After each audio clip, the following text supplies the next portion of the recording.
Hello everybody, welcome back to the channel. I am frankly FM84 and today you join me for another episode of the Roten Bullen. We are currently out in Germany managing Red Bull Leipzig. So in the last episode we had a comfortable victory against Spartak Moscow and that brought our Champions League group campaign to a close. During that episode you might have heard me say that the Winter World Cup was about to happen, so we have skipped all the way through that. I will fill you in on who won that in just a moment.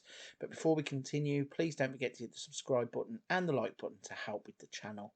If you've done that already, let's have a recap on what's been happening since you've been away. So in terms of us personally as a club, we finished the Spartak Moscow game and then went through three friendlies, played Ghent and won 4-2 away with goals from Magno, Akman, Salas and Nkunku. We then beat Real Madrid in a friendly in the Bernabeu with goals from Yeremy Pino. We then beat Real Zaragoza with goals from Esposito, Akman and K.O. George. We then came back to the Bundesliga and beat Wolfsburg 3-1 with goals from Pino, Forsberg and Olmo. So that's what's happened with us in terms of game time. In terms of what's been going on transfer-wise, transfer window is in full swing and things have got a little bit crazy. So in terms of players out, just in the past couple of weeks, we have sold Amadou Haidara. He has gone to Shanghai Shenhua. He went for 9.5 million. Antonio Rudiger followed him out to China with an 18 million move to Beijing Guan. Sorloth has moved to Everton for 24 million. Danny Olmo is the big one on this list. They really did not want to let him go at all. Paris Saint-Germain came in with an 85 million pound bid, which I did reject, and then he kind of pushed for a move, managed to get them up to 120, and PSG probably have got a bargain there because Danny Olmo was playing some fantastic football for us before he left. And then Nicolo Armini has returned to Italy to go and play for Napoli after we signed him. Thought he might have been able to step up and be a replacement for Upamecano, but never kind of worked out really. He has gone back to Italy for 14 million. So in terms of players that have come in, we were looking at the shortlist for World Teenager of the Year. I think it's called the Copper Award or Copper Award, and Savio and who was the other player? We had two players on the list. We had Savio and somebody else, but this player was on that list, Sandri. Uh, he looks an absolute steal. So with Haidara going, we have bought Sandri in to replace him. We paid 15.5 million for his release clause. He's valued at 34.5 million straight away, and I think he's going to slot straight into that position, competing with Tonali and Esposito for game time. I think though this guy could probably make the position his own. We signed Damien Goddard, one of our first regen signings in this save. He is a centre back or can play at right back, and with us losing Rudiger, I thought it's probably a good chance to bring somebody through who looks like they have bags and bags of potential. We're going from Monaco for 3.7 million. We then signed Nathan Aki as a true replacement for a player who I will get to in a minute, as I'm absolutely gutted to have to announce we are going to be losing a player at the end of the season. Refused to sign a contract, but so Nathan Aki, bought him in for 32 million from Manchester City to play as a centre back. And then we've got Kaj Kumpelainen.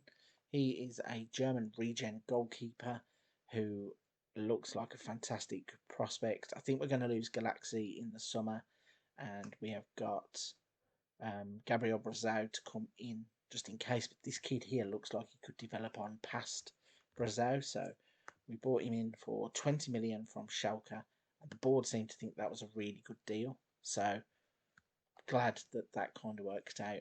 Unfortunately, the one player to show you and the one that I am gutted to say is going to be leaving us is Ibrahima Konate. He has decided to join Monaco at the end of his contract. which is on the 30th of June. So we have got him for the rest of this season. But unlike Leipzig in real life, we haven't cashed in when we needed to. And just like Upamecano, he's going to be leaving on a free transfer. So I also said I would announce the World Cup winner. So let's get that up, FIFA World Cup. And as you can see, just like in the European Championships in real life, Italy have won the World Cup in Qatar. So is that a good omen that we should all go and back Italy to be World Cup and European Championship champions? I'm not too sure, but they did it by beating Portugal in the final 3-1. Right then, so that's us all caught up to date. As you can see, I haven't even said the words top of the table clash yet. That is what we are going to be doing now, as we are facing Borussia Dortmund in an evening kickoff at the Red Bull Arena, and we are going to be giving a few players some debuts. So let's have a look at the team selection. So we've got Galaxy in goal, Nets, Gvardiol, Ake, and Lamptey as the back four now. We've got Pino, Sandri, Tales Magno as our midfield three, and we are now going to be playing Emil Forsberg in the gap behind Ali and Brenner, which was vacated by Danny Olmo. So fingers crossed, this is the team that will be pushing us forwards and hopefully taking over the lead of the Bundesliga from tonight's opponents.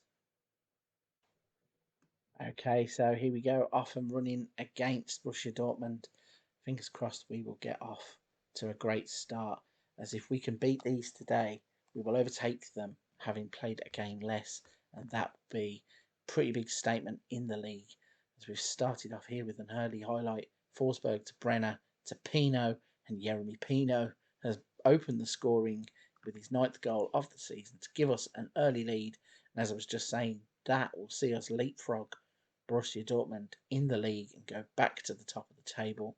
It's a great work goal there. Not too sure why the goalkeepers can run forwards and then kind of lose his sight of the ball, but we're not too bothered as it falls to Pino, taps it into the empty net, and that is a brilliant start to the game for ourselves.